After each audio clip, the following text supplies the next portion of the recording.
Tara at pag-usapan natin ang inilabas na bagong kanta ni Skastekli na solo.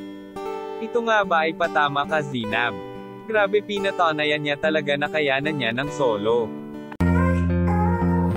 Welcome to Sikat Story. Ang video na ito ay in-upload lang kaninang November 25, 2022 sa Panty Droppers League. Makalipas nga lang ng 8 oras ay pumalo na kaagad ito ng 137,000 views. Grabe, iba ka talaga, Skastekli. Panoodin muna natin ang maikling clip ng musika niya. Ang mensahe noong song ay parang pagpaparinig kay Zinab, na kaya ni Skastekli ng solo. Saka pinagtabuyan na rin naman siya. At kayanan niya talaga ang sarili niya. Basahin natin ang mga komento ng mga supporters niya.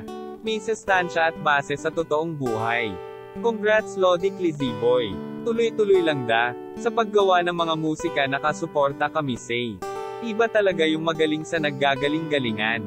Kaya salute sa'yo idolo. Ikaw yung isa sa mga inspirasyon ko sa music. Kaya patuloy kong sinisipagan at nag-e-explore. Sana balang araw makarating din ako sa kung nasan ka ngayon, idol. Sheesh. Kahit madami siyang pinagdadaanan kaya niya pang gumawa ng gantong kanta. Always listening your song idolo.